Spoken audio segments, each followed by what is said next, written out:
धर्म और अधर्म के बीच संघर्ष की इस निर्णायक घड़ी में नपुंसक न बनो पार्थ, नपुंसक न बनो। तुम इस सत्य को समझ लो पार्थ कि मूल तत्व शरीर नहीं आत्मा है। मृत्यु तो केवल शरीर की होती है और उसकी मृत्यु के पश्चात भी आत्मा नहीं मरता, क्योंकि शस्त्र उसे काट नहीं सकता, अग्नि उसे जला नहीं सकती, जल उसे गीला नहीं कर सकता और वायु उसे सुखा नहीं सकती। जो जन्म लेगा उसकी मृत्यु तो निश्चित है, तो निश्चित का शोक क्यों? यह तो एक अटल सत्य है पार्थ, और इस अटल सत्य को कोई टाल भी नहीं सकता। धर्म के विरुद्ध अस्त्र और शस्त्र उठाना ही क्षत्रिय का धर्म है, और आज अधर्म धर्म के विरुद्ध शस्त्र उठाए सामने खड़ा है। इसलिए हे पार्थ, अपने क्षत्रिय धर्म का पालन करो। जब जब धर्म की हानि होती है तब तब मैं आता हूं, जब जब अधर्म बढ़ता है तब तब मैं आता हूं। सज्जन लोगों की रक्षा के लिए मैं आता हूं, दुष्टों का विनाश करने के लिए मैं आता हूं, धर्म की स्थापना के लिए मैं आता हूं और युग युग में जन्म लेता हूं।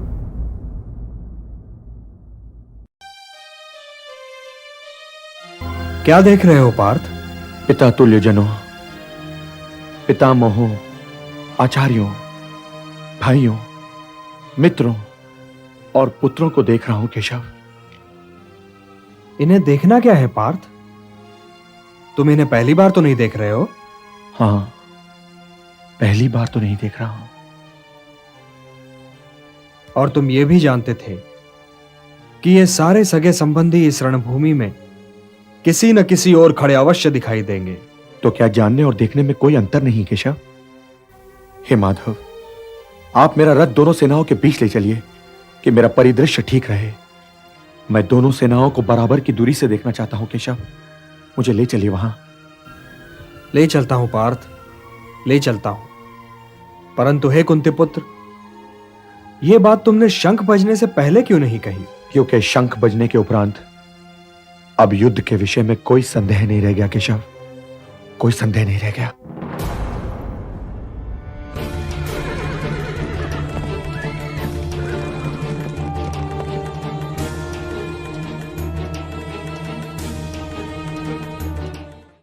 आज मैं समय नहीं हूं, क्योंकि मैं तो किसी के लिए ठहरता ही नहीं, पर आज मैं किसी शिष्य की भांति हाथ जोड़े रणभूमि कुरुक्षेत्र के बीच में खड़ा हुआ नारायण की बातें सुन रहा हूं।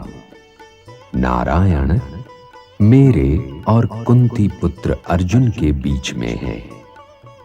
वैसे तो उनका संबोध्य कुंती पुत्र अर्जुन ही है, किंतु वास्तव में वो बात मुझसे कर रहे हैं, क्योंकि मैं बीता हुआ कल भी हूं, आज भी हूं और आने वाला कल भी हूं। अर्जुन के प्रश्न केवल अर्जुन के नहीं थे, वो प्रश्न तो पिछले युगों के लिए भी प्रासंगिक थे, इस युग के लिए भी प्रासंगिक हैं और आने वाले युगों के लिए भी प्रासंगिक रहेंगे। जब तक मैं हूं, तब तक मानव जाति को इन प्रश्नों का सामना करना पड़ता रहेगा। इसलिए कोई ये न समझे कि ये प्रश्न केवल द्रोण शिष्य अर्जुन ही कर रहा है, उसके कंठ से मैं भी बोल रहा हूं, क्योंकि हर दिन हर युग के भीतर उसका एक अपना कुरुक्षेत्र होता है और होता रहेगा। इसलिए हे मानव, यदि अपने वर्तमान और भविष्य का सामना करना है तो कुरुक्षेत्र की ओर मुंह करके खड़ा हो जा और स्वयं नारायण से अपने उन प्रश्नों के उत्तर सुन जो सदैव से तुझे परेशान करते चले आ रहे हैं। इन्हें कब तक देखते रहोगे पार्थ? देखने दीजिए केशव, देखने दीजिए। क्या पता इस युद्ध के उपरांत इनमें से कौन देखने को मिलेगा और कौन नहीं देखने को मिलेगा। माधव, मैं ये किन लोगों से युद्ध करने आया हूं, और इस युद्ध में विजय प्राप्त करने के लिए मैं किन लोगों के प्राण दांव पे लगा रहा हूं। दोनों ही ओर तो एक ही वंश के लोग खड़े हैं, एक ही वृक्ष की डालियां। वो जो सामने श्वेत वस्त्र पहने श्वेत रथ पर सवार खड़े हैं, वो संसार के लिए गंगा पुत्र होंगे। मेरे लिए तो वो स्नेह की गंगा है। मैं अपने मैले धूल में सने वस्त्र पहनकर इनकी श्वेत गोद में घुस जाया करता था, और वो मुझे अपने हृदय से लगा लिया करते थे। वो मेरे पितामह है केशव, वो मेरे पितामह है। वो आचार्य द्रोण है, जिन्होंने मेरी आत्मा को नहला दिया अपने ज्ञान सागर में, और इस शिष्य की झोली में अपना सारा ज्ञान उड़ेल दिया। उन्होंने जितना मुझे दिया है ना केशव, उतना तो स्वयं अपने पुत्र अश्वत्थामा को भी नहीं दिया।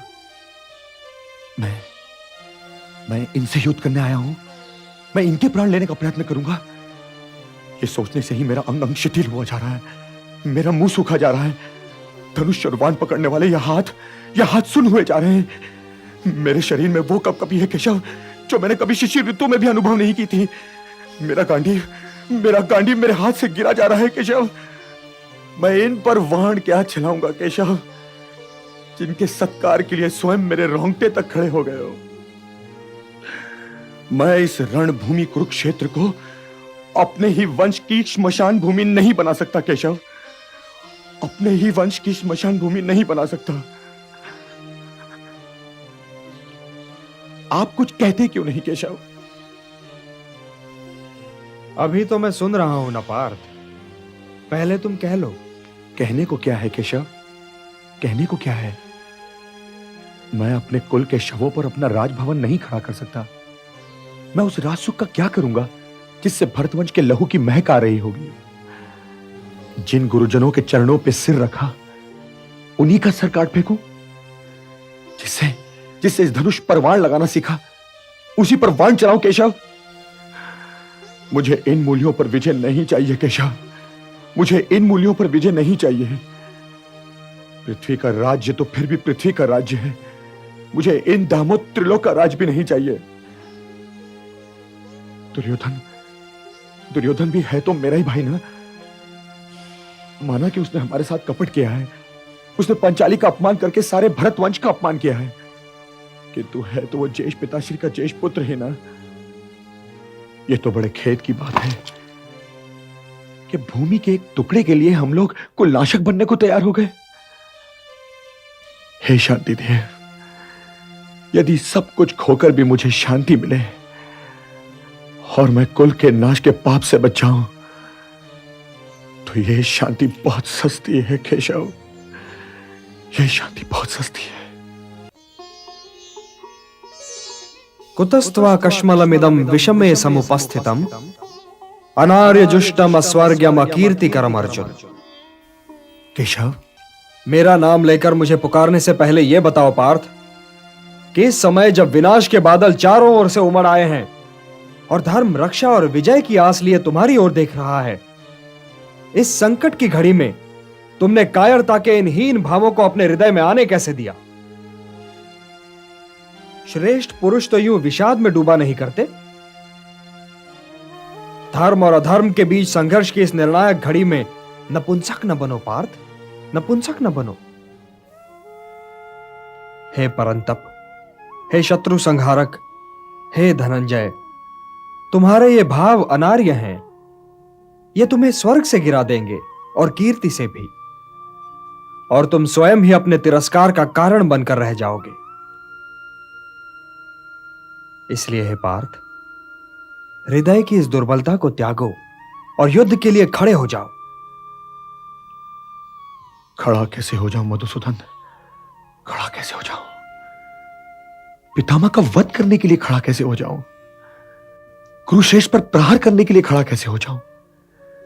जो मेरे लिए पूजनीय है, उनसे युद्ध कैसे करूं? जिन गुरुओं ने मुझे विजय का मंत्र सिखाया, उन्हें पराजित करने के लिए कैसे खड़ा हो जाऊं?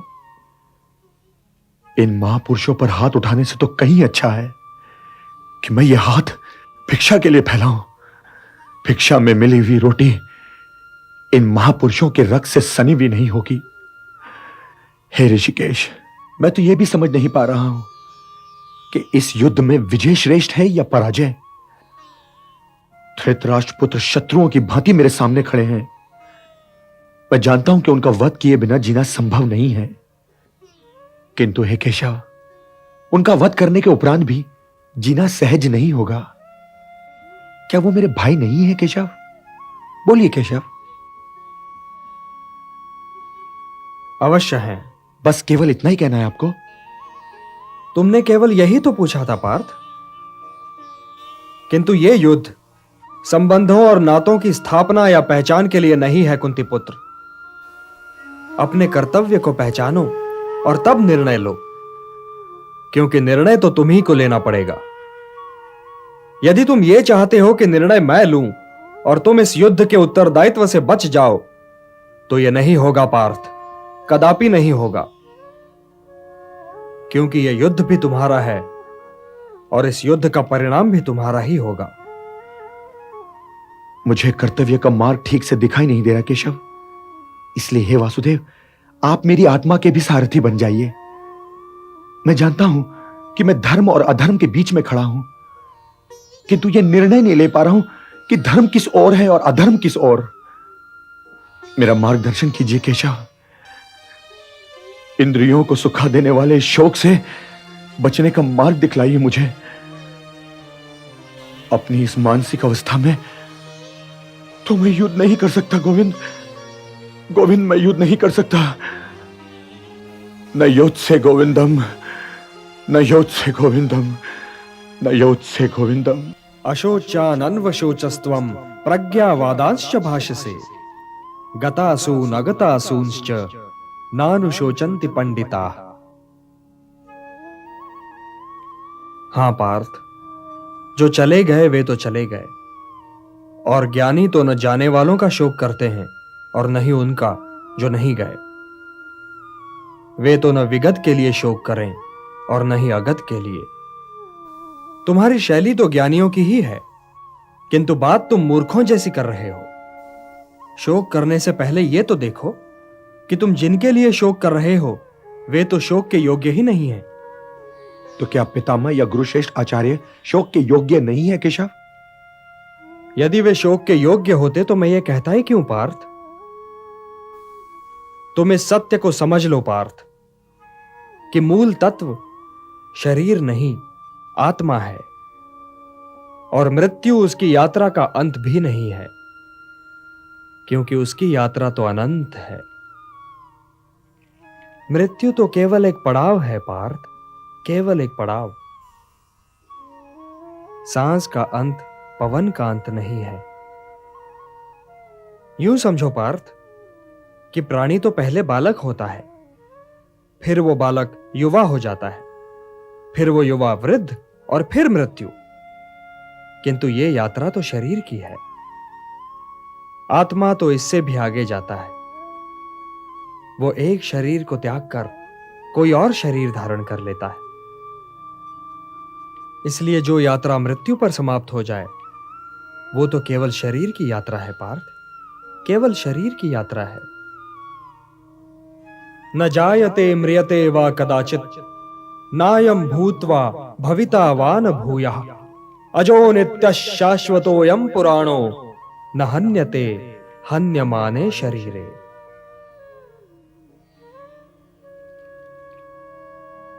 आत्मा की यात्रा तो अनंत है पार्थ, और उसकी यात्रा के एक बिंदु पर शरीर पीछे छूट जाता है और यात्री आगे निकल जाता है, और वो बिल्कुल वैसे ही कोई नया शरीर पहन लेता है जैसे हम पुराना वस्त्र उतारकर नया वस्त्र पहन लेते हैं। वासांसि जीर्णानि यथा विहाय नवानि गृह्णाति नरोपराणि तथा शरीराणि विहाय जीर्णानि अन्यानि संयाति नवानि देहि। हे पार्थ, विनाश तो आत्मा को छू ही नहीं सकता, तो फिर शोक कैसा? और किसके विनाश का? क्या वस्त्र के विनाश का? किंतु वस्त्र तो अमर नहीं होता, वो तो त्यागे जाने के लिए ही होता है। और आत्मा मरता नहीं, कभी नहीं मरता। किंतु वे जो सामने खड़े हैं, वे इस युद्ध के पश्चात सबके सब होंगे ना केशव? सबके सब होंगे ना? ये होना और ना होना क्या है पार्थ? क्योंकि वो समय तो कभी था ही नहीं जब मैं नहीं था, या तुम नहीं थे, या ये सारे लोग नहीं थे। और ना ही वो समय कभी होगा जब मैं नहीं होऊंगा, या तुम नहीं होगे, या ये सारे लोग भी नहीं होंगे। तो फिर तुम ये किस भ्रम में पड़ रहे हो पार्थ कि वर्तमान जीवन ही संपूर्ण जीवन है? वर्तमान जीवन संपूर्ण जीवन नहीं है पार्थ। हम थे भी, हम हैं भी, और हम होंगे भी। अब रहे ये सुख दुख, तो इनका क्या है? ये तो ऋतुओं की भांति हैं, आते जाते रहते हैं। हे कुंती पुत्र, जो सुख और दुख दोनों ही को समान समझे और उनसे प्रभावित हुए बिना ही उन्हें झेल जाए, वही स्थित प्रज्ञ है और वही मोक्ष का अधिकारी भी है। मात्रा स्पर्शास्तु कौन्तेय शीतोष्ण सुख दुख दाह आगमापायिनो नित्यान तान तितिक्षस्व भारत। हे भारत, मारने या मरने की आशंका से मुक्त हो जाओ, क्योंकि मृत्यु तो केवल उसी की हो सकती है ना जिसका जन्म हुआ हो। आत्मा तो कालातीत है, काल से भी परे है पार्थ। जन्म तो जीव का होता है, आत्मा का नहीं। और यदि आत्मा जन्म ही नहीं लेता तो उसकी मृत्यु कैसे हो सकती है? आत्मा तो बस है पार्थ, है। वो काल के दोनों तटों पर भी है और काल की धारा में भी।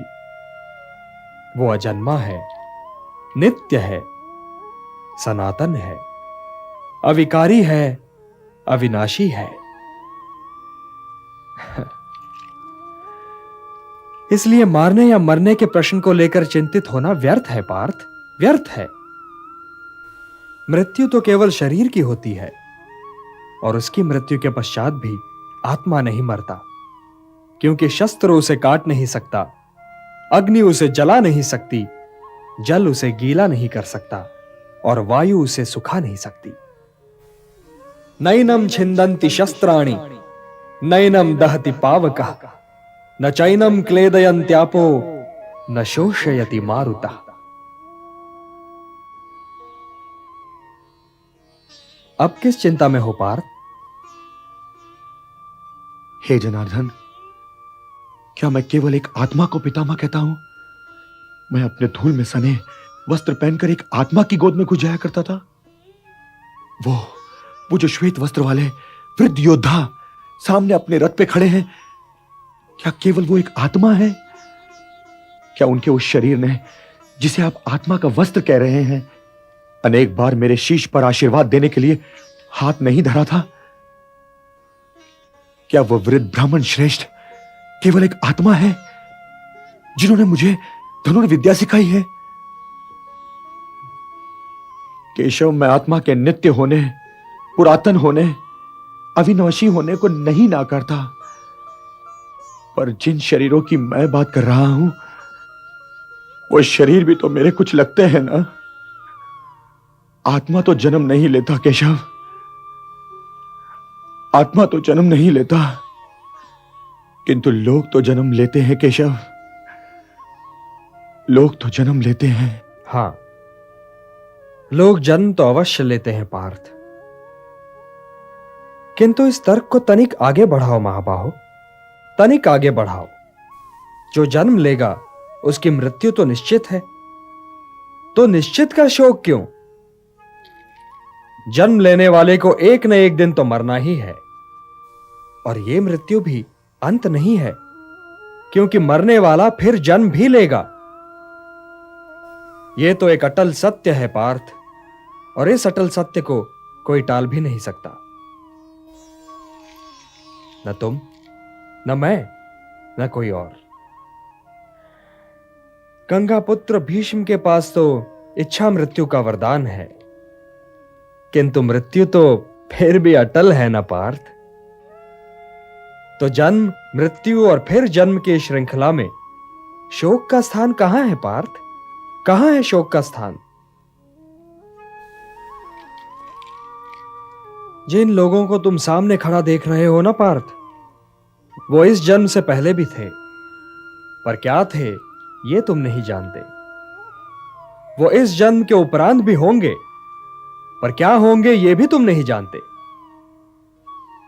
उनका अस्तित्व तो इस जन्म और मरण के दो बिंदुओं के इधर या उधर है ही नहीं, और यदि है भी तो अज्ञात है, अव्यक्त है। अर्थात इस जन्म से पूर्व भी वो तुम्हारे लिए नहीं थे पार्थ, और इस जन्म के उपरांत भी नहीं होंगे। तो हे पार्थ, जिनके जीवन का अनिवार्य अंत ही मृत्यु हो, और उनके जीवन के इस अनिवार्य अंत को न तुम टाल सकते हो और न ही बदल सकते हो, तो फिर शोक काहे का? और शोक क्यों?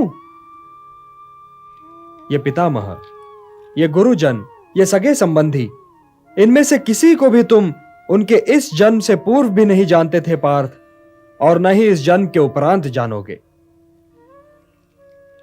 तब तो फिर इनके लिए शोक करना व्यर्थ होगा ना पार्थ, व्यर्थ होगा। अव्यक्तादीनि भूतानि व्यक्त मध्यानि भारत, अव्यक्त निधनान्येव तत्र का परिदेवना। हे पार्थ, स्वधर्ममपि चावेक्ष्य न विकम्पितुमर्हसि, धर्म्यात् हि युद्धात् श्रेयोन्यत् क्षत्रियस्य न विद्यते। इसमें आश्चर्य की क्या बात है पार्थ? जैसे फटना वस्त्र का अंतिम सत्य ठहरा है, वैसे ही मृत्यु शरीर का अंतिम सत्य है। तो फिर सत्य का शोक क्यों? मनुष्य शरीर और आत्मा नश्वर और अनश्वर का मिश्रण नहीं है। शरीर तो केवल आत्मा का एक साधन है। इसलिए शरीर की चिंता में पड़े बिना ही अपने धर्म का पालन करते रहना चाहिए पार्थ। किंतु यदि तुम अपने क्षत्रिय धर्म के विषय में सोच रहे हो पार्थ, तब भी तुम्हें युद्ध ही करना चाहिए, क्योंकि अधर्म के विरुद्ध अस्त्र और शस्त्र उठाना ही क्षत्रिय का धर्म है। और आज अधर्म धर्म के विरुद्ध शस्त्र उठाए सामने खड़ा है।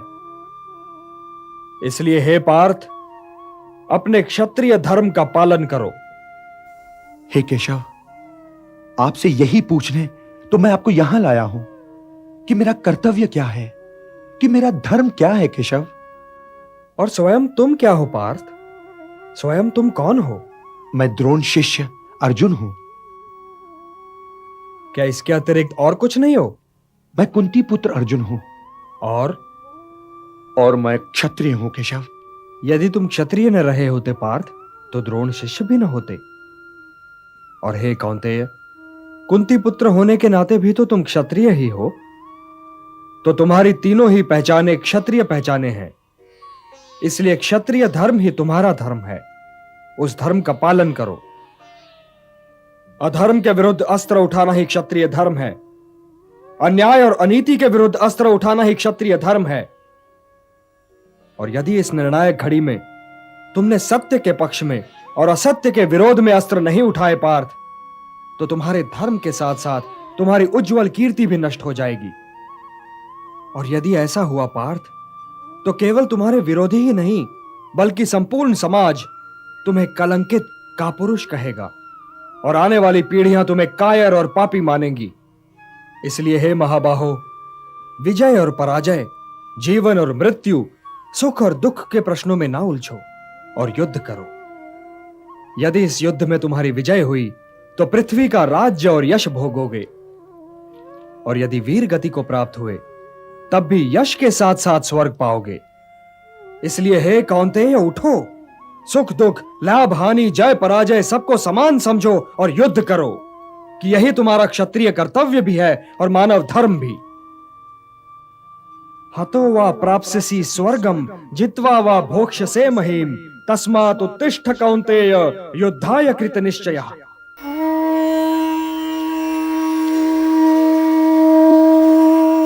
मेरा हाथ तो अब भी गांडीव की ओर नहीं बढ़ रहा है केशव। मेरी समझ में तो अब भी यह नहीं आ रहा है कि इस युद्ध से लाभ क्या होगा। लाभ, हानि, ये दोनों ही सापेक्ष शब्द हैं धनंजय। मैं जानता हूं कि तुम्हें पृथ्वी के भोग या स्वर्ग के सुख की कामना नहीं है। इसलिए हे कौन्तेय, सुख दुखे समय कृत्वा लाभा लाभौ जया जयौ ततो युद्धाय युज्यस्व नैवं पापम अवाप्स्यसि।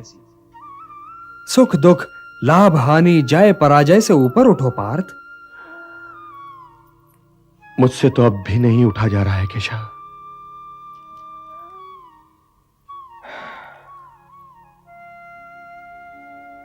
अब तक मैं तुम्हें ज्ञान और विवेक की दृष्टि से समझा रहा था पार्थ, जो जीवन के आर पार देख सकती है और सत्य की गहराई में झांककर उसकी अंतरात्मा का स्वर समझ लेती है। किंतु कदाचित तुम उसकी अमूर्तता में उलझ गए। तो व्यावहारिक कर्म की तुला में इस क्षण को तोलकर देखो पार्थ। व्यावहारिक कर्म की दृष्टि से अपने कर्तव्य के विषय में निर्णय लो, तब भी तुम इसी निर्णय पर पहुंचोगे कि तुम्हारे लिए इस युद्ध में भाग लेना आवश्यक है। यही निर्णय तो मैं नहीं ले पा रहा हूं केशव, नहीं ले पा रहा हूं। तुम ये निर्णय केवल इसलिए नहीं ले पा रहे हो पार्थ कि तुम इस क्षण को केवल व्यक्तिगत लाभ और व्यक्तिगत हानि के तुला में तोल रहे हो। यही तो मोह का बंधन है पार्थ, यही तो तुम्हारे शोक की जड़ है।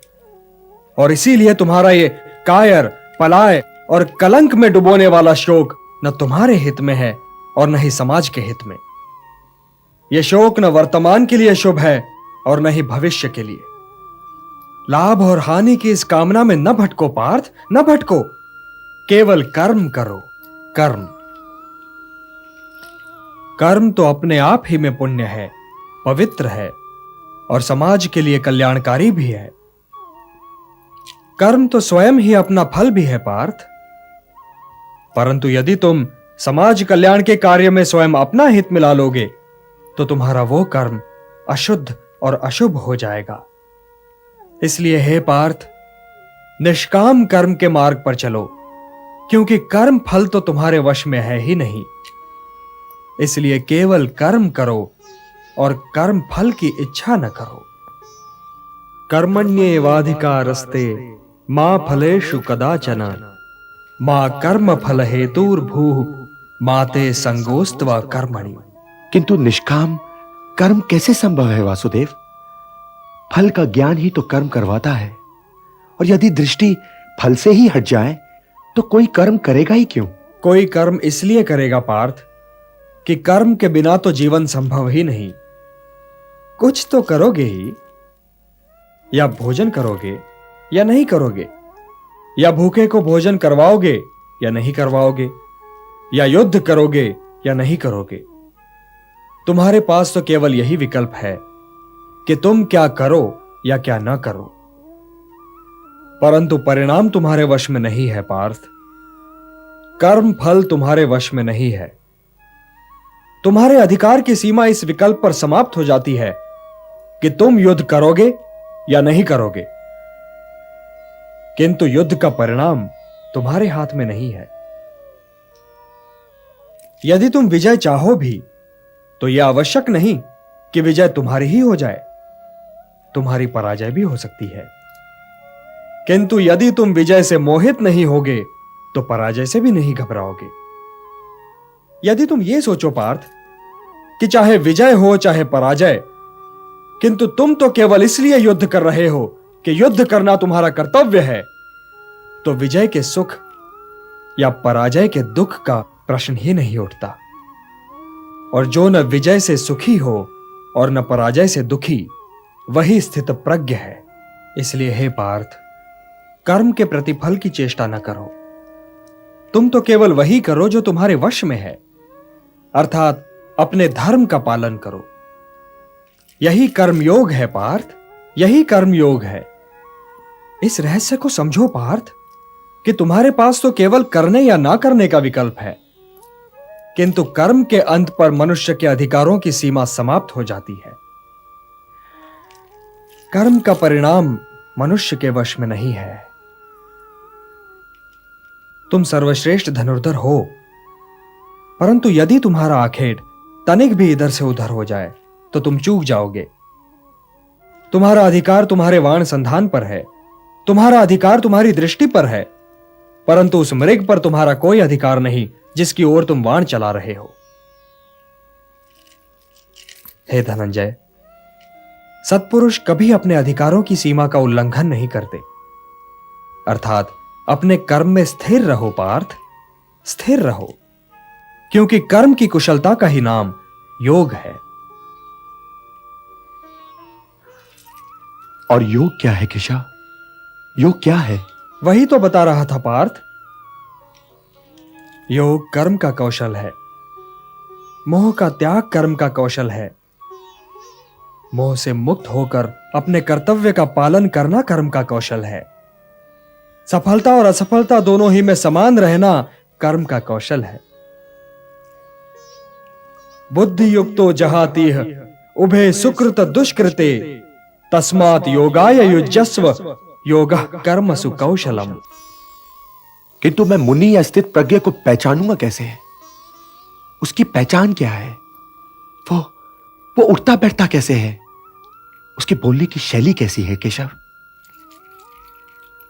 उसे पहचानने में तो कोई कठिनाई ही नहीं है पार्थ। प्रजहाति यदा कामान सर्वान पार्थ मनोगतान आत्मन्येवात्मना तुष्टः स्थित प्रज्ञस्तदोच्यते। उसी की भांति तुम अपनी कामनाएं त्याग दो, अपनी व्यक्तिगत अभिलाषाओं से मुक्त हो जाओ, सुख दुख से परे होकर अपने स्वयं में संतुष्ट हो जाओ पार्थ। तो ना तुम्हें दुख की अग्नि जला सकेगी और न सुख की वर्षा तुम्हें भिगा सकेगी। हे पार्थ, स्थित प्रज्ञ वो मुनि है जो सुख और दुख दोनों ही में समान भाव रखता है और कोई उसका यह संतुलन तोड़ भी नहीं सकता। जब उसके शब्द बाहर निकलते हैं तो मन में तैरते दुख और सुख से बाहर नहीं निकलते, बल्कि आत्मा की अथाह गहराइयों से बाहर निकलते हैं। वो मोह की भाषा नहीं बोलता, वो निष्काम कर्म की भाषा बोलता है। वो जब बैठता है तो कछुए की भांति अपने भीतर सिमट कर बैठता है और अपने स्वयं ही को दुर्ग बना लेता है। अर्थात उसकी इंद्रियां उसके वश में होती हैं और अपनी इंद्रियों को केवल वही अपने वश में कर सकता है जिसका अपना मन अपने वश में हो। हे पार्थ, ध्यायतो विषयान् पुंसः संगस्तेषु उपजायते संगात् संजायते कामः कामात् क्रोधो विजायते। क्रोधात् भवति सम्मोहः सम्मोहात् स्मृति विभ्रमः स्मृति भ्रंशात् बुद्धिनाशो बुद्धिनाशात् प्रणश्यति। हे पार्थ, सामान्य पुरुष विषय का ध्यान करता है और विषय का ध्यान उसे आसक्त बना देता है। इस आसक्ति या लगाव से काम का जन्म होता है। जब काम की पूर्ति नहीं होती तो क्रोध उत्पन्न होता है। जब क्रोध उत्पन्न होता है तो विषय के प्रति मोह और बढ़ जाता है, और जब मोह और बढ़ जाता है पार्थ, तो सोचने की शक्ति भटक जाती है। जब सोचने की शक्ति भटक जाती है तो बुद्धि का नाश होता है, और जब बुद्धि का नाश होता है तो मनुष्य का सर्वनाश हो जाता है।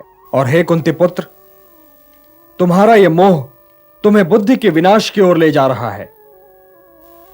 तनिक सोचो पार्थ कि जिसके पास बुद्धि ही ना होगी उसे शांति कैसे मिल सकती है? वो तो शांति और अशांति में अंतर ही नहीं कर सकता, और जो शांति को अशांति से अलग तक नहीं कर सकता वो भला कैसे सुखी हो सकता है? हे पार्थ, जैसे पवन के झोंके नाव को भटका देते हैं, वैसे ही कामनाएं बुद्धि को भटका देती हैं। इंद्रियाणाम हि चरताम यन्मनो अनुविधीयते तदस्य हरति प्रज्ञाम वायुर्नावम इवाम्भसि। इसलिए हे महाबाहो, अपनी इंद्रियों को अपने वश में रखो, स्वयं ही उनके वश में न हो जाओ। पार्थ, यह बात ध्यान से सुनो और समझो कि जब संसार सोता है तब मुनि जागता है, और जब संसार जागता है तब मुनि सोता है। ये सोना जागना क्या है केशव? ये रात दिन कैसे है? रात और दिन की तो मैंने बात ही नहीं की थी पार्थ। मैंने तो केवल सोने और जागने के विषय में बात की थी। सामान्य पुरुष की जाग हर क्षण कुछ पाने और भोगने के मोह में व्यतीत होती है। यही उसकी चेतना का लक्ष्य है। यदि उसे भूख लगी तो उसे भोजन चाहिए, यदि उसे प्यास लगी तो उसे जल चाहिए, यदि उसे ऋतुओं से अपना बचाव करना है तो घर चाहिए। उसकी सोच आत्मनिष्ठ है, परंतु मुनि अर्थात स्थितप्रज्ञ की सोच वस्तुनिष्ठ है। वो व्यक्तिगत भूख और व्यक्तिगत तृष्णा के परे देखता है। वो वृक्ष से गिरे हुए फल के विषय में नहीं सोचता, वो वृक्ष के विषय में सोचता है, वनों के विषय में सोचता है। सामान्य मनुष्य को ईंधन के लिए लकड़ी चाहिए, तो वो वृक्षों को तब तक काटता चला जाएगा जब तक वन नष्ट न हो जाएं। परंतु मुनि प्रकृति में वनों के महत्व के विषय में सोचता है, प्रकृति के संतुलन के विषय में सोचता है, वनों और ऋतुओं के संबंध के विषय में सोचता है। इसलिए हे पार्थ, जो सामान्य पुरुष की इंद्रियों के लिए दिन है वो मुनि के लिए रात है, क्योंकि वो तो इंद्रियों की सीमा को पार कर चुका है। और जो सामान्य पुरुष की इंद्रियों के लिए रात है वो मुनि के लिए दिन है, क्योंकि उसी सन्नाटे में मुनि की चेतना का सूर्योदय होता है। मुनि की रुचि सामने की समस्याओं के साथ साथ उन समस्याओं के समाधान में भी है, और यही उसे सामान्य पुरुष से अलग करती है पार्थ। या निशा सर्वभूतानां तस्याम जागृति संयमी, यस्याम जागृति भूतानि सा निशा पश्यतो मुनेः। हे पार्थ, सत्य इंद्रियों की पहुंच के बाहर है। ऐसा नहीं कि मुनि को भूख नहीं लगती, लगती है, परंतु वो अपनी भूख के परे देखता है और यह सोचता है कि भूख का उपचार क्या है। इसीलिए सामान्य मनुष्य का दिन मुनि के लिए रात है, और जो सामान्य मनुष्य की इस रात से अपने को बचा ले वही स्थित प्रज्ञ है। सामान्य मनुष्य तो उन नदियों की भांति है जिन्हें व्याकुलता बहा ले जाती है, परंतु उन्हें अपने मार्ग का ज्ञान नहीं होता। वो तो अंधाधुंध बही जाती हैं, क्योंकि वो केवल बहने ही को अपना कर्म समझती हैं, और वो अपना सारा जल, अपनी सारी उथल पुथल सागर में उड़ेल देती हैं। किंतु सागर फिर भी अपने तटों की मर्यादा का उल्लंघन नहीं करता। इसी प्रकार कामनाओं की नदियां सामान्य मनुष्य को तो बहा ले जाती हैं, परंतु जब वो मुनि तक आती हैं तो मुनि उन्हें समेट लेता है और अपनी मर्यादा का उल्लंघन नहीं करता। हे पार्थ, तुम भी सागर बनो। सागर मुनि है, सागर ज्ञानी है। तुम भी ज्ञानी बनो पार्थ, क्योंकि ज्ञान ही उत्तम है।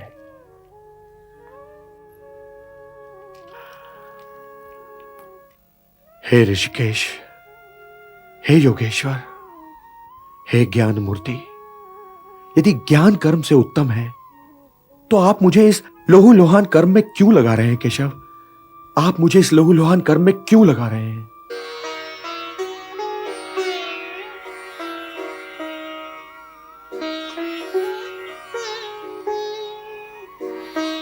हे केशव, आपने तो मुझे उलझा दिया। यदि ज्ञान कर्म से उत्तम है तो फिर मैं यह भयानक कर्म करूं क्यों? क्यों युद्ध करूं केशव? क्यों न मुनि बनकर मौन समाधि में चला जाऊं? मैं कल्याण का मार्ग पूछ रहा हूं केशव। कृपया मुझे मार्ग दिखलाइए केशव, मुझे मार्ग दिखलाइए। लोकेस्मिन् द्विविधा निष्ठा पुरा प्रोक्ता मया नघ, ज्ञान योगेन सांख्यानाम कर्म योगेन योगिनाम। हे निष्पाप अर्जुन, संसार में दो प्रकार के लोग होते हैं, अंतर्मुखी और बहिर्मुखी। जो अंतर्मुखी होते हैं वे स्वयं के भीतर जाकर ईश्वर को देखते हैं, यही ज्ञान योग है। और जो बहिर्मुखी होते हैं वे स्वयं से बाहर निकलकर उसे प्राप्त करने का प्रयत्न करते हैं, किंतु कर्म से छुटकारा नहीं, क्योंकि स्वयं के भीतर जाकर उसे खोजना भी तो कर्म ही है। हे कुंती पुत्र, मार्ग तो यही दो हैं, एक ज्ञान योग का और दूसरा कर्म योग का। हे केशव, तो फिर मैं ज्ञान योग के ही मार्ग पर क्यों न चलूं?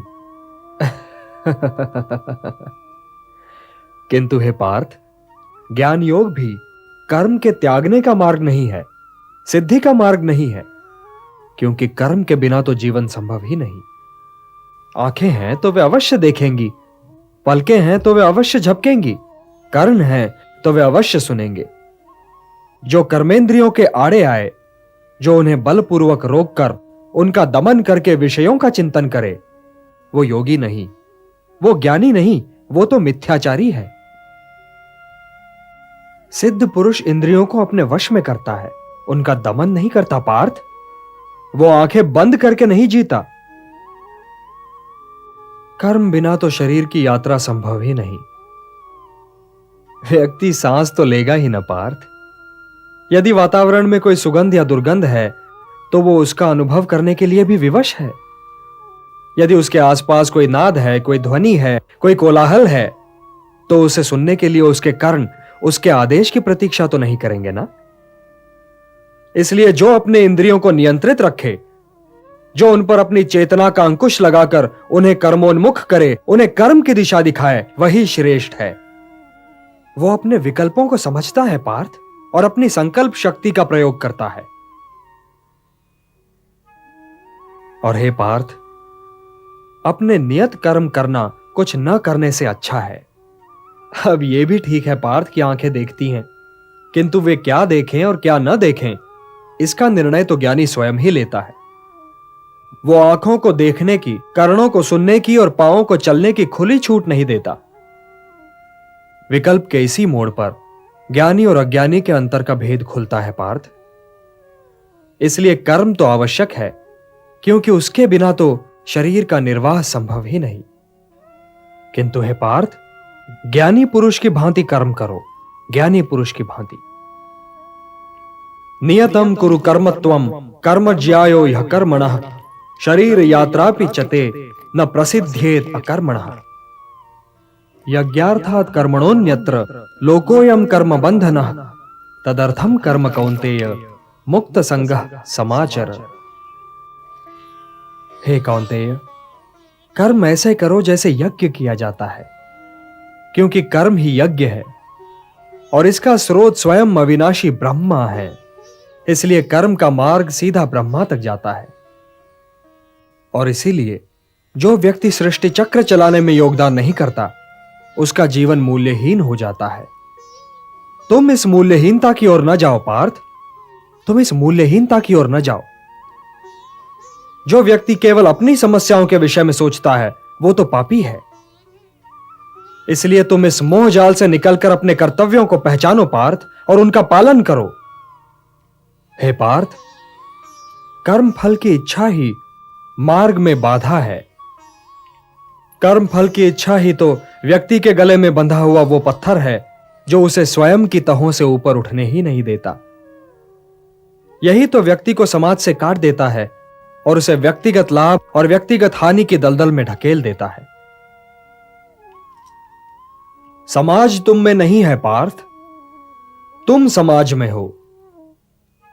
इसलिए लोक संग्रह और लोक कल्याण ही को अपना परम कर्तव्य मानो, क्योंकि जो समाज के लिए कल्याणकारी होगा वही तुम्हारे लिए भी कल्याणकारी होगा। जो कर्म लोक संग्रह के लिए होगा पार्थ, उसी के द्वारा तुम्हें सिद्धि प्राप्त होगी। व्यक्तिगत लाभ से तो पाप की गली निकलती है, क्योंकि वो तो स्वार्थ सिद्धि के लिए व्यक्ति को भटका देता है। और हे पार्थ, यह भी न भूलो कि तुम एक महान पुरुष हो, और लोग तुम्हें दृष्टांत मानकर तुम्हारे पीछे पीछे काम और स्वार्थ के मार्ग पर चल पड़ेंगे, क्योंकि एक श्रेष्ठ व्यक्ति का आचरण तो दूसरों के लिए दृष्टांत बन ही जाता है। मुझी को लो। न मे पार्थास्ति कर्तव्यम त्रिषु लोकेषु किंचन नानवाप्तम अवाप्तव्यम वर्त एव च कर्मणि। त्रिलोक में मेरे लिए कुछ करना आवश्यक नहीं पार्थ, और त्रिलोक में ऐसा भी कुछ नहीं जिसे मैं प्राप्त करना चाहूं और प्राप्त ना कर सकूं। फिर भी मैं तुम्हारे सामने हूं, कर्म कर रहा हूं पार्थ, कर्म कर रहा हूं। यह दिखला रहा हूं, यह सिद्ध कर रहा हूं कि निष्काम कर्म के मार्ग पर चलते हुए जीवन व्यतीत करना संभव है। सक्ताः कर्मण्य विद्वांसो यथा कुर्वन्ति भारत कुर्यात विद्वान तथा सक्तः चिकीर्षुर्लोक संग्रहम। हे भारत, कर्म तो अज्ञानी भी करते हैं, परंतु केवल अपने निहित स्वार्थ की दृष्टि से। ज्ञानी का कर्म तो निस्वार्थ होता है, संसार के संतुलन को स्थिर बनाए रखने के लिए होता है, लोक कल्याण के लिए होता है। इसलिए हे पार्थ, अपने मन पर कोई बोझ न लो, अपना कर्म मुझे अर्पण कर दो और यह धर्म युद्ध करो। कर्तव्य पालन के मार्ग पर तो मृत्यु भी कल्याणकारी हो जाती है। यदि पितामह, गुरुजनों और सगे संबंधियों का तुम्हें वध भी करना पड़े, तब भी तुम्हें पाप नहीं लगेगा, क्योंकि कर्तव्य पालन पाप रहित होता है पार्थ। कर्तव्य पालन पाप रहित होता है। यदि वे वीर गति को प्राप्त हुए तो उनकी मृत्यु कल्याणकारी हो जाएगी, और यदि तुम वीर गति को प्राप्त हुए तो तुम्हारी मृत्यु भी। इसलिए हे पार्थ, युद्ध करो, क्योंकि धर्म का मार्ग पाप का मार्ग नहीं हो सकता। पाप की बात निकल आई है तो यह बताइए केशव कि कभी कभी मनुष्य पाप करने के लिए इतना विवश क्यों हो जाता है? उसे कौन विवश करता है? उसे विवश करती है उसकी वासना, उसे विवश करता है उसका निहित स्वार्थ, उससे पाप करवाता है उसका क्रोध, उसका मोह। इन शत्रुओं को पहचानो पार्थ। जैसे धुआं अग्नि को ढक देता है, या धूल दर्पण को, या झिल्ली गर्भ को, वैसे ही ज्ञान को ढक देते हैं काम, मोह और वासना। आवृतम ज्ञानमेतेन ज्ञानिनो नित्य वैरिणा काम रूपेण कौन्तेय दुष्पूरेणा नलेन च। काम और मोह की अग्नि ज्ञान को नष्ट कर देती है, और इसीलिए ज्ञानी की वैरी है। हे कौन्तेय, अग्नि को स्वच्छ बनाओ, दर्पण को परिशुद्ध करो, और अपनी इंद्रियों को सौम्य बनाकर ज्ञान और विवेक के नाशकों का वध करो। इंद्रियाणि पराण्याहुः इंद्रियेभ्यः परम मनः मनसस्तु परा बुद्धिः यो बुद्धेः परतस्तु सः। हे पार्थ, जड़ पदार्थ से इंद्रियां श्रेष्ठ हैं, और इंद्रियों से श्रेष्ठ है मन। मन से श्रेष्ठतर है बुद्धि, और बुद्धि से भी श्रेष्ठ है आत्मा। तो आत्मा की चिंता करो पार्थ, आत्मा की चिंता करो, और देह, इंद्रियों, मन और बुद्धि से ऊपर उठने का प्रयत्न करो। हे पार्थ, तुम तो मेरे भक्त भी हो और मेरे मित्र भी, इसलिए मैं तुम्हें वो योग बताने जा रहा हूं जो बहुत समय से लुप्त है, परंतु सृष्टि के आरंभ में इसे मैंने ही सूर्य को दिया था, और सूर्य से यह मनु को मिला, और मनु से इक्ष्वाकु तक पहुंचा। सूर्य को दिया था? आपने ये योग सूर्य को दिया था? परंतु हे केशव, आपने आधुनिक काल में जन्म लिया है और सूर्य देव प्राचीन है, तो मैं ये कैसे मान लूं कि सृष्टि के आरंभ में ही आपने ये योग सूर्यदेव को दिया होगा? बोलिए केशव। बहूनि मे व्यतीतानि जन्मानि तव चार्जुन तान्यहं वेद सर्वाणि न त्वं वेत्थ परंतप। हां पार्थ, मेरे और तुम्हारे बहुत से जन्म हो चुके हैं, मुझे वो सारे जन्म याद हैं, परंतु तुम्हें याद नहीं है। हे परंतप, वैसे तो मैं अजन्मा हूं, अविनाशी हूं और समस्त प्राणियों का स्वामी हूं, परंतु मैं अपनी प्रकृति को अधीन करके अपनी ही योग माया से प्रकट होता रहता हूं। यदा यदा हि धर्मस्य ग्लानिर्भवति भारत अभ्युत्थानम् अधर्मस्य तदात्मानं सृजाम्यहम् परित्राणाय साधूनां विनाशाय च दुष्कृतां धर्म संस्थापनार्थाय संभवामि युगे युगे। हां पार्थ, मैं प्रकट होता हूं, मैं आता हूं। जब जब धर्म की हानि होती है तब तब मैं आता हूं, जब जब अधर्म बढ़ता है तब तब मैं आता हूं। सज्जन लोगों की रक्षा के लिए मैं आता हूं, दुष्टों का विनाश करने के लिए मैं आता हूं, धर्म की स्थापना के लिए मैं आता हूं, और युग युग में जन्म लेता हूं। किंतु हे केशव, धर्म की हानि होती ही क्यों है? धर्म की हानि इसलिए होती है पार्थ कि मनुष्य मोह के बंधन को नहीं तोड़ पाता, कि वो अपने स्वयं से नाता तोड़कर समाज से नाता नहीं जोड़ पाता। हे पार्थ, यदि ऐसा न हुआ होता तो लाक्षागृह दुर्घटना न हुई होती, द्रौपदी वस्त्रहरण न हुआ होता और कौरव और पांडव सेनाएं यूं आज एक दूसरे के सामने नहीं खड़ी होती। तो क्या द्रौपदी वस्त्र हरण पर मुझे क्रोध नहीं आना चाहिए था केशव? यह निर्णय तो स्वयं तुम्हें लेना है पार्थ, किंतु द्रौपदी वस्त्रहरण केवल तुम्हारी व्यक्तिगत समस्या नहीं है पार्थ। जो समाज इंद्रप्रस्थ की पटरानी महाराज द्रुपद की पुत्री और पांडवों की पत्नी द्रौपदी के वस्त्रहरण पर चुप रह गया, वो समाज भला किसी साधारण नारी के मान सम्मान की क्या रक्षा करेगा? द्रौपदी वस्त्रहरण एक सामाजिक समस्या है पार्थ, एक सामाजिक समस्या है, और यह तुम्हारा कर्तव्य है कि तुम उन शक्तियों को नष्ट करने के लिए युद्ध करो जो किसी द्रौपदी का वस्त्रहरण कर सकती हैं। ये शक्तियां समाज की शत्रु हैं पार्थ, और जो महापुरुष इस युद्ध में उन शक्तियों के पक्ष में हैं, उनके पक्ष में युद्ध करने आए हैं, उनसे युद्ध करने में भी संकोच न करो।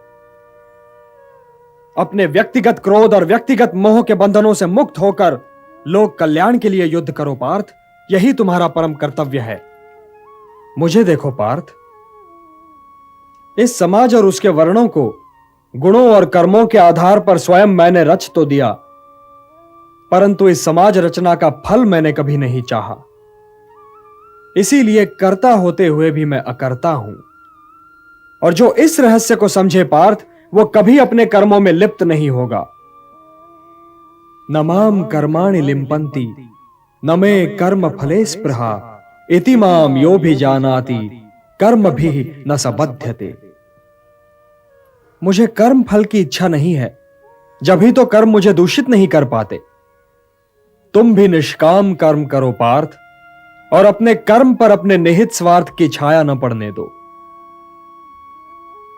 हे भारत, कर्म, अकर्म और विकर्म के अंतर को समझो।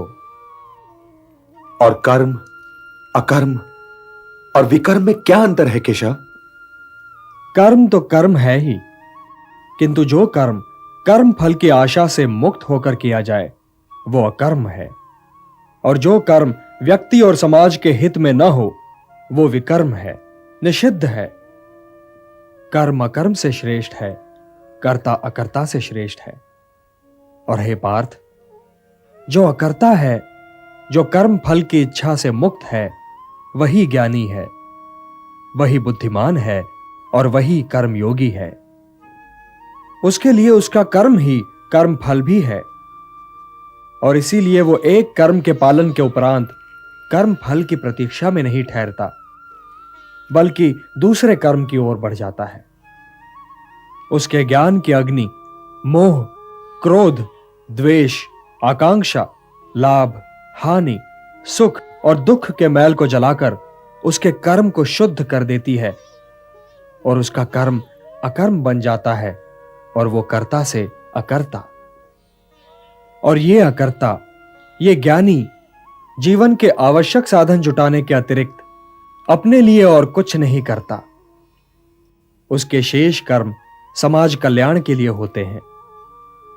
यह मनुष्य कर्म करते हुए भी पाप से दूषित नहीं होता।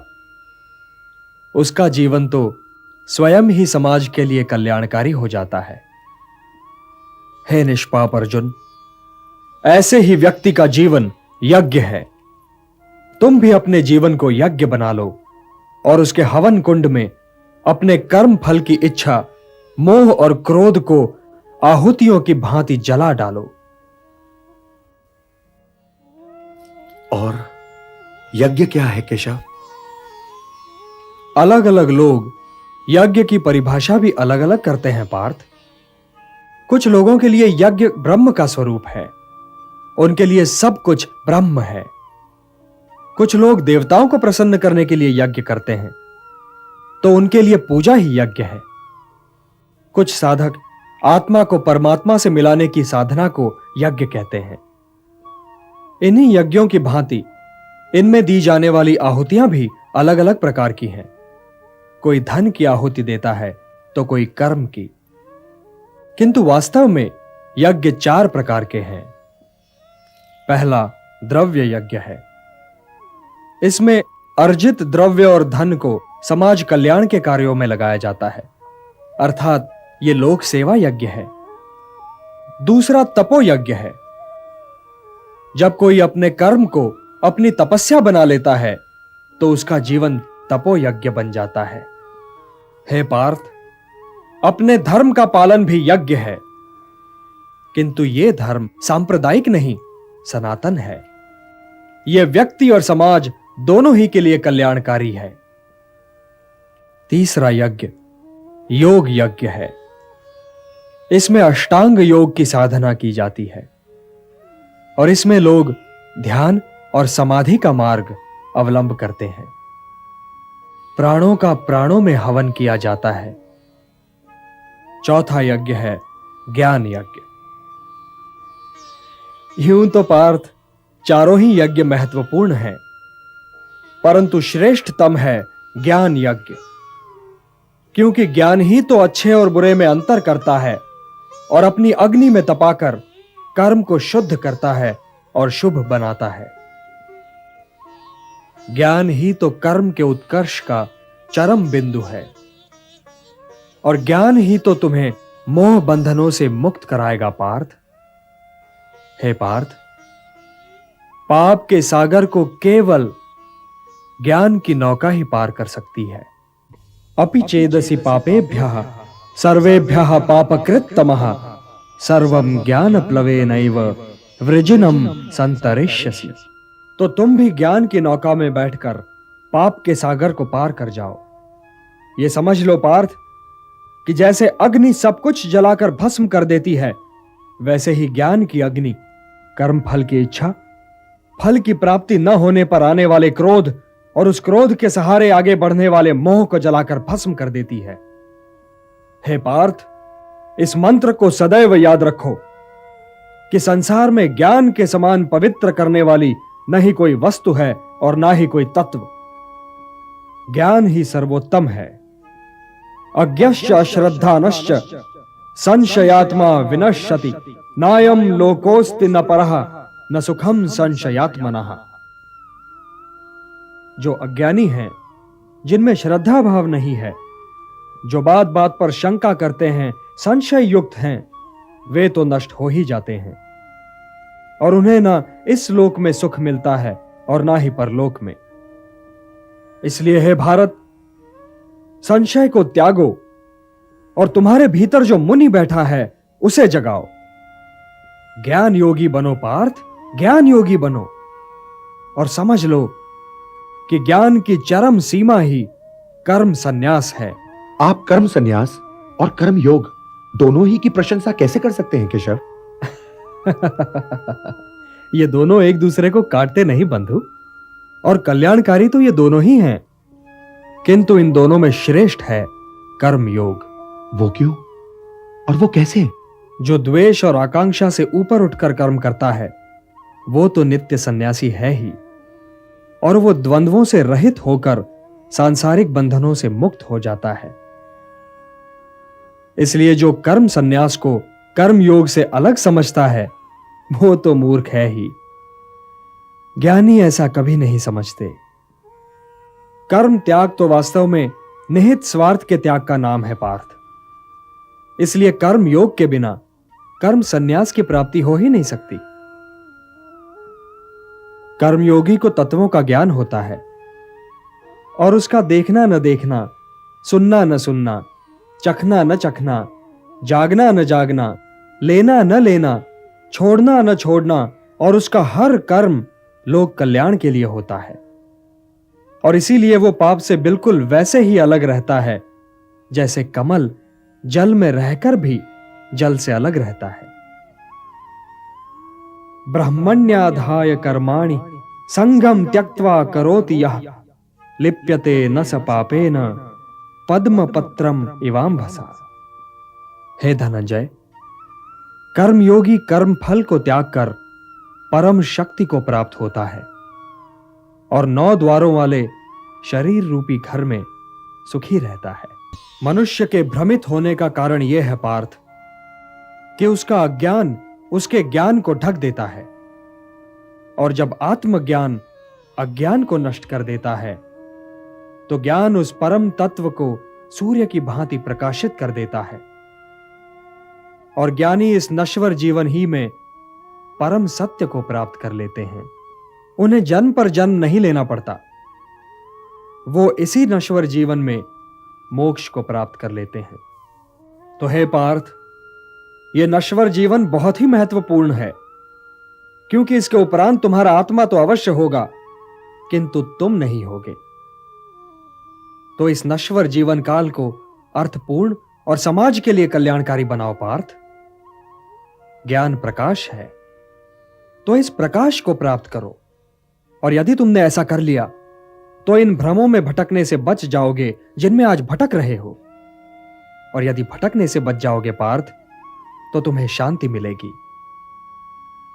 हे धनंजय, शांति का सीधा मार्ग मैं हूं। जो मुझे हर यज्ञ का लक्ष्य, हर लोक का स्वामी और हर प्राणी का हितैषी मानते हैं, वही शांति पाते हैं। यदि तुम मुझे अपना हितैषी समझते हो पार्थ, तो मेरा कहा मानो और युद्ध करो, क्योंकि यह युद्ध किए बिना तुम्हें शांति नहीं मिल सकती। अपने धर्म से भागने का मार्ग शांति की प्राप्ति का मार्ग नहीं है पार्थ। यह युद्ध तुम्हारा धर्म है, तो अपने इस धर्म का पालन करो पार्थ, और उसके परिणाम के विषय में न सोचो। कौन मरेगा या कौन जिएगा यह तुम्हारी समस्या नहीं है। हे पांडव, लोग जिसे सन्यास कहते हैं उसे तुम योग मानो, और संशय, द्वेष और आकांक्षा से मुक्त होकर युद्ध करो, क्योंकि इन्हें त्यागे बिना तो कोई योगी हो ही नहीं सकता।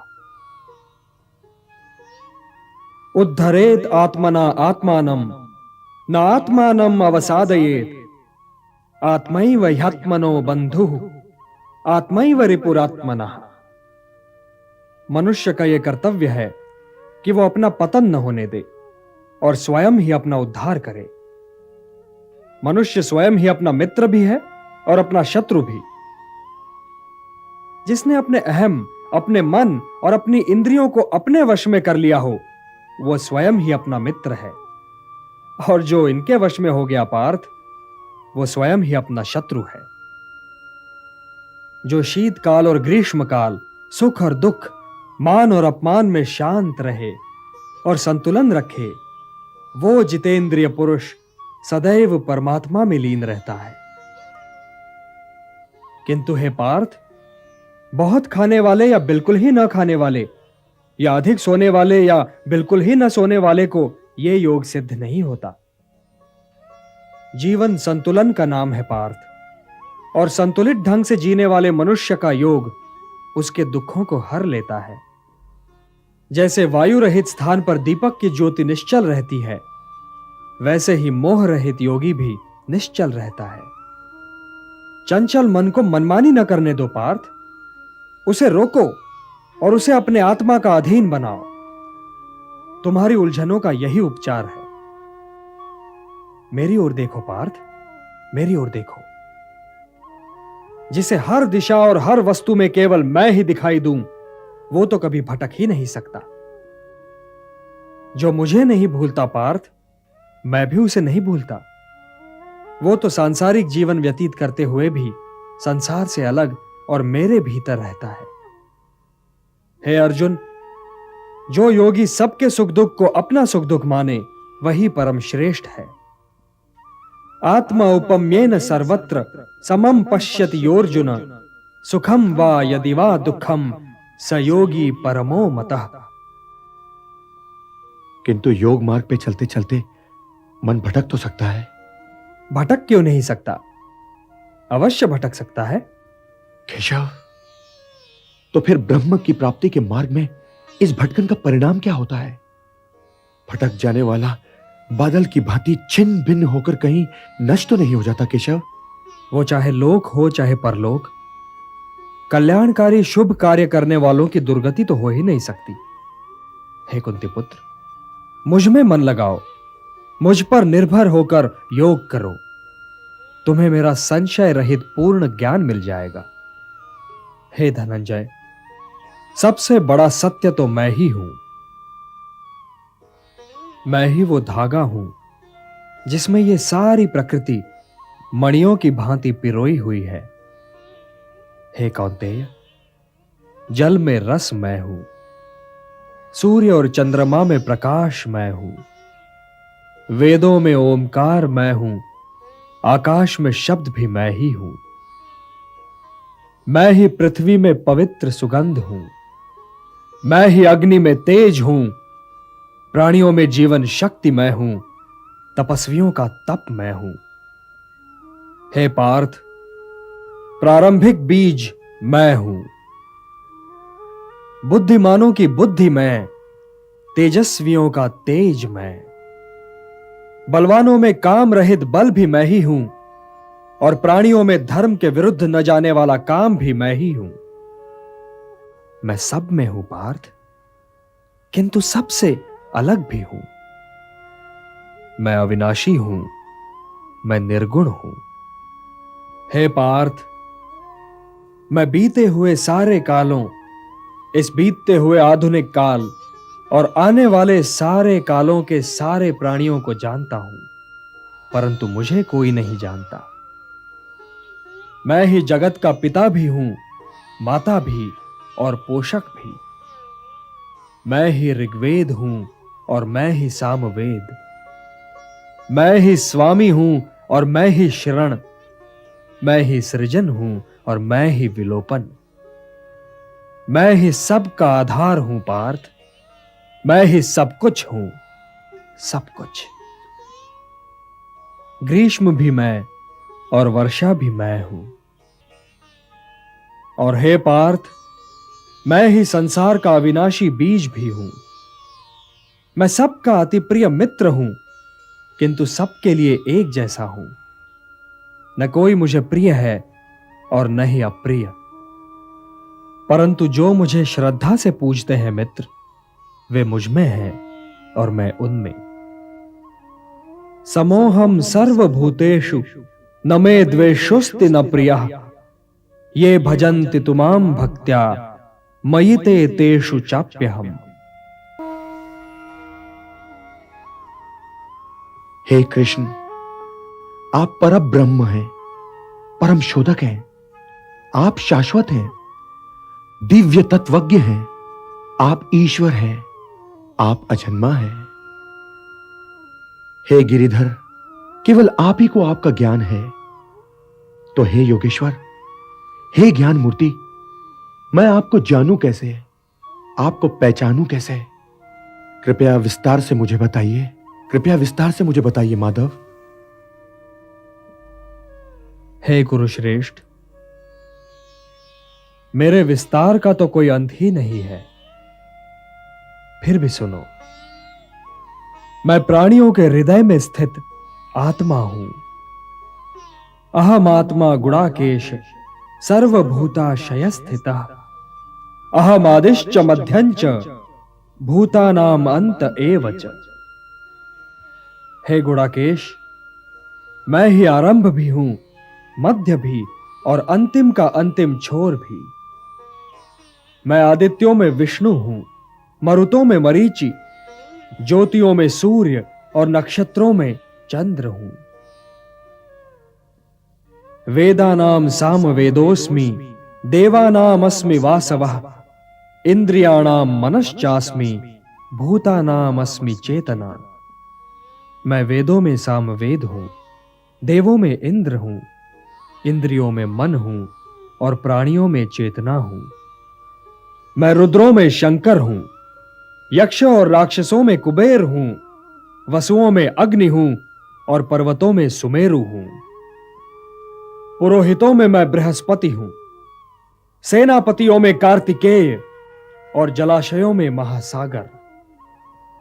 महर्षियों में मैं भृगु हूं, वाणी में ओमकार, यज्ञों में जय यज्ञ और अड़िगों में हिमालय हूं। मैं वृक्षों में पीपल हूं और देव ऋषियों में नारद हूं। मैं गंधर्वों में चित्ररथ हूं और सिद्धों में कपिल मुनि। हे महारथी, मैं अश्वों में अमृत से उत्पन्न होने वाला उच्चैश्रवा हूं। मैं गजों में ऐरावत हूं और मनुष्यों में नरपति। मैं शस्त्रों में वज्र, धेनुओं में कामधेनु, जनकों में कामदेव और नागों में शेष नाग हूं। प्रह्लादश्चास्मि दैत्यानाम कालः कलयतामहम्। मृगाणाम च मृगेन्द्रोहम वैनतेयश्च पक्षिणाम। मैं दैत्यों में प्रह्लाद हूं, गणकों में काल हूं, वनचरों में सिंह हूं और पक्षियों में विष्णु वाहन गरुड़ हूं। और हे धनुर्धर, मैं शस्त्रधारियों में राम हूं, अक्षरों में अकार हूं। मैं कभी न समाप्त होने वाला समय हूं। मैं चहुमुखी सृष्टा हूं पार्थ। मैं ही मृत्यु हूं पार्थ, और मैं ही उन सब का आरंभ हूं जो आने वाले कालों में जन्म लेने वाले हैं और अभी तक जिनके आरंभ का आरंभ ही नहीं हुआ है।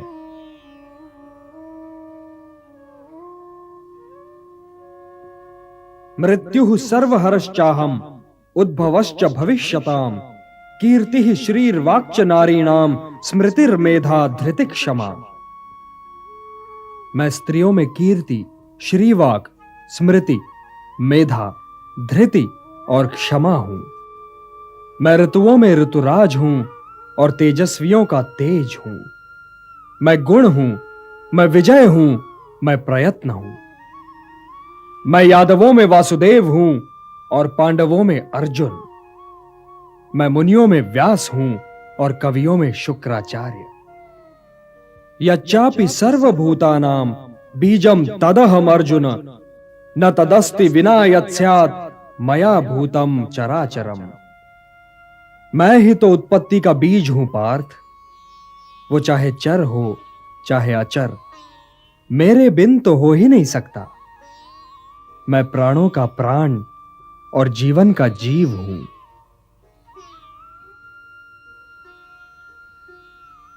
हे कमल नयन, मेरी आंखें खुल चुकी हैं। दुविधा और आशंका के बादल छट चुके हैं। आपने जो कहा वही सत्य है और उसके अतिरिक्त कोई सत्य नहीं। किंतु हे परमेश्वर, मैं आपके ईश्वरीय रूप के दर्शन करना चाहता हूं। हे निष्पाप अर्जुन, अपनी इन आंखों से तुम मेरा वो स्वरूप नहीं देख सकते। इसके लिए तुम्हें दिव्य दृष्टि की आवश्यकता होगी। न तु माम शक्यसे द्रष्टुम अनेनैव स्वचक्षुषा। दिव्यम ददामि ते चक्षुः पश्य मे योगमैश्वरम्।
अदृष्ट पूर्वम ऋषितोस्मि दृष्ट्वा भयेन च प्रव्यथितं मनो मे। तदेव मे दर्शय देव रूपम प्रसीद देवेश जगन्निवास। हे नाथ, पहले ना देखे हुए आपके इस अद्भुत विराट रूप के दर्शन से मैं हर्षित हो रहा हूं, किंतु मेरा चित्त भय से व्याकुल हो रहा है। इसलिए हे देवेश, हे जगन्निवास, मुझ पर प्रसन्न होकर अपने उसी दिव्य मनुज रूप को फिर से प्रकट कीजिए।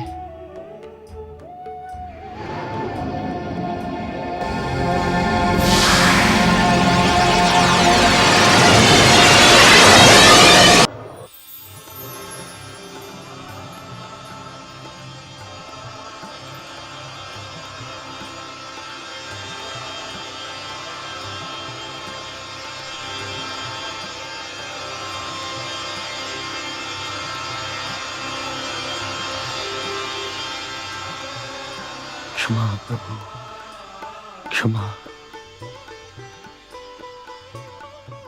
हे विश्वमूर्ति, हे अनंत, हे नारायण, हे दयासागर, जैसे मित्र मित्र को, पिता पुत्र को और भगवान अपने भक्त को क्षमा करते हैं प्रभु, वैसे ही आप मुझे क्षमा कीजिए प्रभु, आप मुझे क्षमा कीजिए। हे कुंती नंदन, मित्र और मित्र, पिता और पुत्र, भगवान और भक्त के बीच क्षमा का तो स्थान ही नहीं है।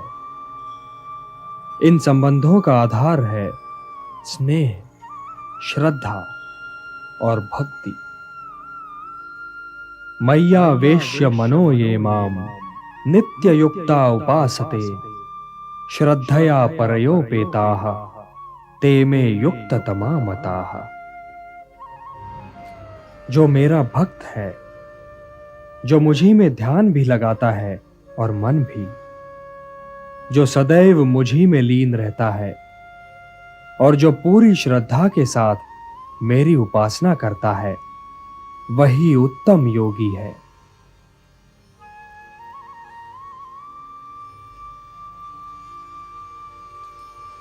इसलिए हे पार्थ, मेरी भक्ति श्रेष्ठ है।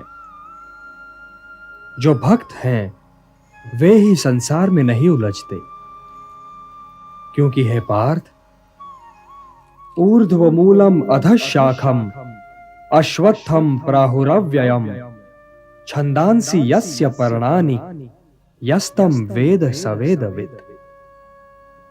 हे पार्थ, ये संसार तो मानो पीपल का वृक्ष है, जिसकी जड़ें ऊपर की ओर हैं और शाखाएं नीचे की ओर।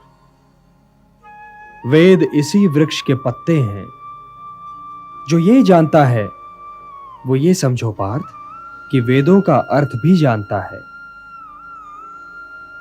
इस वृक्ष की शाखाएं ऊपर नीचे सारी ओर फैली हुई हैं, जिनका परिपोषण किया है प्रकृति के तीनों गुणों ने, सतोगुण, रजोगुण और तमोगुण। इसकी जड़ें मानव समाज में बहुत गहराई तक फैली हुई हैं।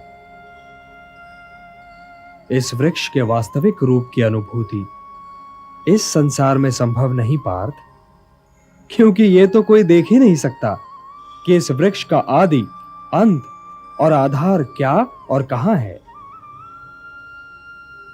किंतु मनुष्य इस संसार रूपी वृक्ष को वैराग्य की कुल्हाड़ी से काटकर उस परम पद को प्राप्त कर सकता है, जहां पहुंचकर उसे फिर लौटना नहीं पड़ता। और हे पार्थ, वैराग्य निहित स्वार्थ के त्याग का नाम है। इसलिए सोचना हो तो केवल मेरे विषय में सोचो, पूजना हो तो केवल मुझे पूजो, अपने आप को मुझे अर्पण कर दो सर्वश्रेष्ठ धनुर्धर। मेरी शरण में आ जाओ, मैं तुम्हें पाप रहित कर दूंगा। मन मना भव मद्भक्तो मद्याजी माम नमस्कुरु मामे वैश्यसि सत्यम ते प्रतिजाने प्रियोसि मे सर्वधर्मान् परित्यज्य मामेकं शरणं व्रज अहम त्वा सर्व पापेभ्यो मोक्षयिष्यामि मा शुचः। मुझी में मन लगाओ पार्थ, मेरे भक्त हो जाओ और मुझे नमस्कार करो। यदि तुम ऐसा करोगे तो मैं प्रतिज्ञा करता हूं कि तुम संपूर्ण रूप से मुझे प्राप्त कर लोगे। सारे धर्मों को त्यागो पार्थ और मेरी शरण में आ जाओ।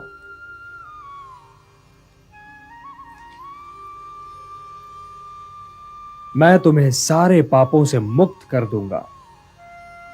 इसलिए शोक न करो धनंजय, शोक न करो। हे प्रिय, हे भक्त, मैं ही कर्म, योग, भक्ति और ज्ञान का चरम बिंदु और परम लक्ष्य हूं। इसलिए योगी की भांति निष्काम कर्म करो। चिंता न करो पार्थ, चिंता न करो, मुझ में विश्वास रखो। हे महाबाहो, अपना गांडीव उठाओ और युद्ध करो।